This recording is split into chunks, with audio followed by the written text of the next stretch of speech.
Hello everyone. एक बार फिर modern history के इस सेकंड पार्ट में आप सभी का बहुत बहुत स्वागत है। और आज के वीडियो में हम सेकंड पार्ट देखने वाले हैं मॉडर्न हिस्ट्री के नोट्स का, जो हमने बिपिन चंद्रा के बुक से तैयार किया है। और यहाँ के पहले मैंने पार्ट 1 में जो क्रांतिकारी आंदोलन थे वहाँ तक का कवर किया था, और ये भी 20 पन्ने का नोट्स है, यानी कि 40 पेज का, और वो भी 20 पन्ने का था, यानी कि 40 पेज का।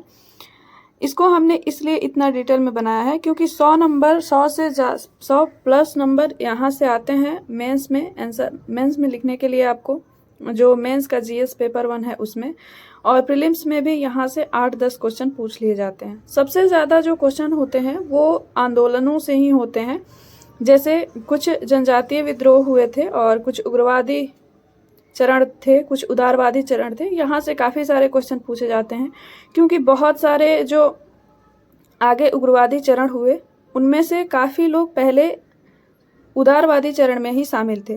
तो कब किसने उसको छोड़ा, किस कारण से छोड़ा, और छोड़ने के बाद उन्होंने कौन सा तरीका अपनाया, कैसे उग्रवादी जो लोग होते थे कैसे किस तरीके से वो अपना काम करते थे, ये सब काफ़ी डिटेल में जानना ज़रूरी है। और जो आधुनिक भारत का इतिहास है उसमें जो आंदोलन, महत्वपूर्ण आंदोलन होते हैं या छोटे मोटे भी जो आंदोलन होते हैं वो काफ़ी मायने रखते हैं।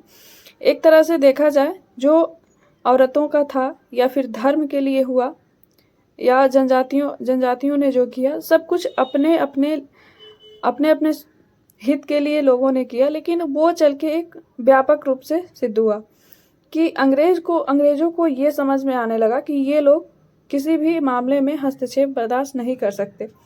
तो इस तरह से यहाँ पे आगे जो कांग्रेस का गठन होता है और उसका जो अधिवेशन होता है वो भी काफ़ी इम्पोर्टेंट है, और वैसे अधिवेशन जिसमें महत्वपूर्ण फैसले लिए जाते हैं वो भी काफ़ी इम्पोर्टेंट है। किसकी अध्यक्षता किसने की थी, कब कहाँ सम्मेलन हुआ था, हर साल सम्मेलन होता था, और वहाँ पे अध्यक्ष कौन होता था और किस जगह पे होता था, ये काफ़ी इम्पोर्टेंट है।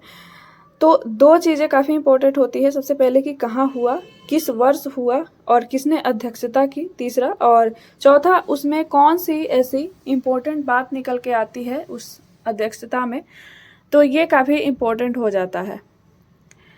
फिर से यहाँ गांधी जी के बारे में बहुत कुछ दिया हुआ है, जैसे उनका काफ़ी रोल है मॉडर्न हिस्ट्री में। तो उनकी जो यात्रा शुरू होती है वकील बनने से लेकर, दक्षिण भारत से लेकर भारत आने की और चंपारण सत्याग्रह शुरू करने की, उसके बाद लगातार वो हर आंदोलन में शामिल होते हैं।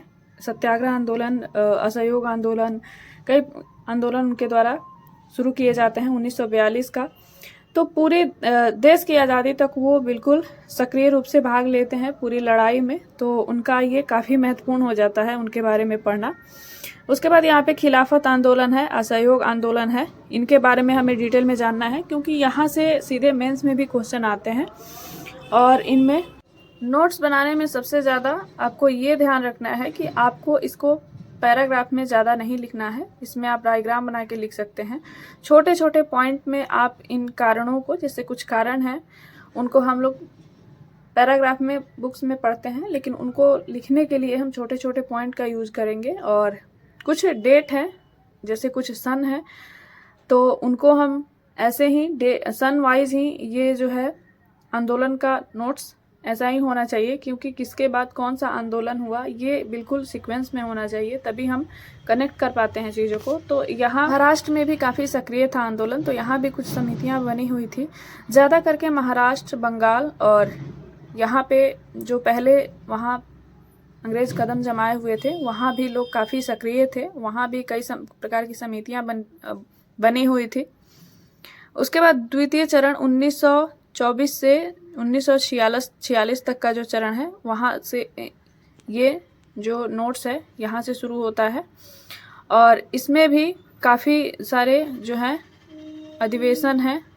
उसके बाद यहाँ पे लाहौर षड्यंत्र, कुछ षड्यंत्र हैं जैसे मुजफ्फरपुर, लाहौर, ऐसे करके जो षड्यंत्र हैं वो क्यों होते हैं और किस कारण से होते हैं, किसके द्वारा होते हैं। साइमन आयोग भी आया 1928 में, उसके बारे में यहाँ पे है इस नोट्स में।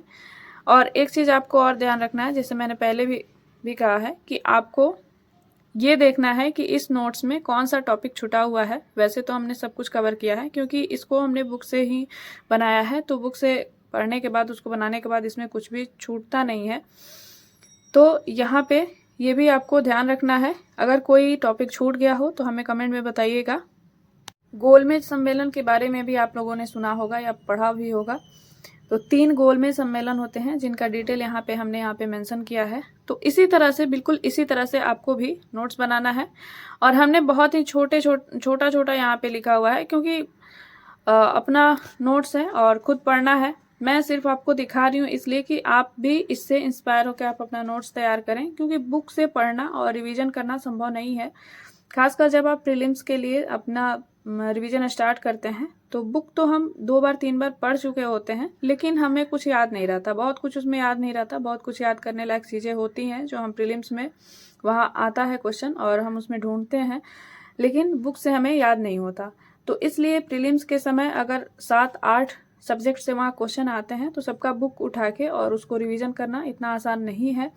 इसलिए बुक से आप पढ़िए, आप चीज़ों को समझिए, लेकिन जो चीज़ें आप बार बार भूल रहे हैं उनको आप नोट्स में अपने नोट डाउन करिए। और ऐसा एक तो लिखने की जो आदत है वो बनी रहेगी, और इसके लिए आपको प्रीलिम्स में ही नहीं बल्कि मेंस में भी आपको काफ़ी हेल्प मिलेगा। मेंस में 100-150 शब्द के ही क्वेश्चन लिखने होते हैं, 150-200 शब्द के, और कुछ बहुत बड़े जो क्वेश्चन होते हैं वो 250 शब्द में होते हैं, जो बड़े क्वेश्चन होते हैं।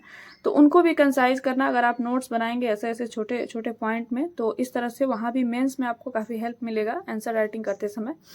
और मेंस का जो नंबर होता है वहीं जो है सिलेक्शन के लिए काफ़ी ज़्यादा ज़रूरी है। प्रीलिम्स बस मेंस में बैठने के लिए होता है। प्रीलिम्स का नंबर आप सभी को पता है कि वो जुड़ता नहीं है हमारा जो रिजल्ट है वो लास्ट में। तो इसलिए मेंस पे ध्यान देना काफ़ी ज़रूरी है। इसके लिए आपको अभी से प्रैक्टिस करना चाहिए। तो इसलिए बुक पढ़ने के बाद नोट्स ज़रूर बनाएं, उसको रिवीजन करें, और इससे आपकी आंसर राइटिंग की भी प्रैक्टिस हो जाएगी।